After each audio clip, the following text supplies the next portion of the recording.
جادوئی کلہاڑی۔ ایک وقت کی بات ہے کہ ایک گاؤں میں رہتا تھا ایک ایماندار لکڑہارا جس کا نام تھا سلطان۔ وہ ایک چھوٹے سے گھر میں رہتا تھا اور روز محنت کر کے کام کرتا تھا، پھر بھی اس کے پاس کھانے کے لیے کچھ زیادہ نہیں رہتا اور وہ بہت غریب بھی تھا۔ ایک دن وہ لکڑی کاٹنے کہیں دور گیا۔ ایک اچھی سی درخت کی تلاش میں وہ کافی دور تک چلا گیا۔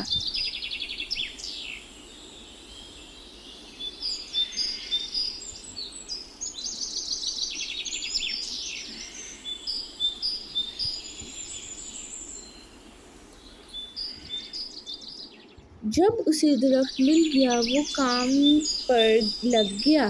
کچھ ٹائم بعد لکڑی کاٹتے وقت لکڑہارے کے ہاتھ سے لکڑہاری پھسل کر ندی میں گر گئی۔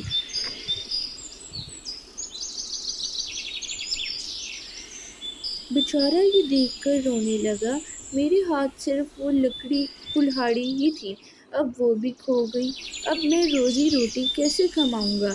سلطان اداس بیٹھا تھا اور اچانک سے اسے کچھ سنائی دیا۔ مڑ کر دیکھنے پر اسے ندی کے اندر سے ایک پری نمودار ہوئی۔ میں اس ندی کی پری ہوں، آرام کرتے ہوئے ایک کلہاڑی میرے پاس گری۔ کہاں سے گری یہ دیکھنے کے لیے جب میں اوپر آئی تو تمہیں روتے ہوئے دیکھا۔ کیا ہوا تمہیں؟ سلطان نے اپنے آنسو صاف کیے اور کہا، اچھی پری، جو کلہاڑی گر گئی تھی وہ میری ہی ہے۔ میں ایک غریب آدمی ہوں، لکڑی کاٹ کے پیسے کماتا ہوں، میری کلہاڑی پھسل کر ندی میں گر گئی ہے اور اب میرے پاس اور کوئی روزی کمانے کا کوئی راستہ نہیں ہے۔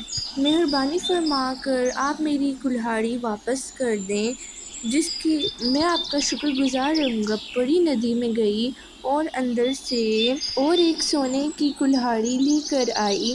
سلطان نے کہا، یہ میری کلہاڑی نہیں ہے۔ پھر پری ندی میں گئی اور چاندی کی کلہاڑی لے کے آئی۔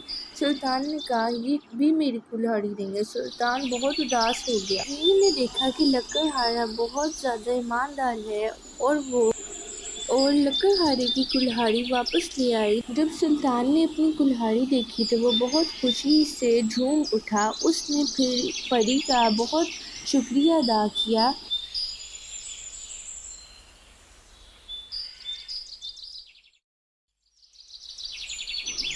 پری نے سلطان کی ایمانداری دیکھ کر سونے اور چاندی کی کلہاڑی بھی اسے دے دی۔ یہ دیکھ کر سلطان نے پری کا بہت شکریہ ادا کیا اور پھر پری غائب ہو گئی اور سلطان اپنے گھر کی طرف نکل گیا۔ تو بچوں، ہمیں یہ یاد رکھنا چاہیے کہ جو بھی کرو ایمانداری سے کرو۔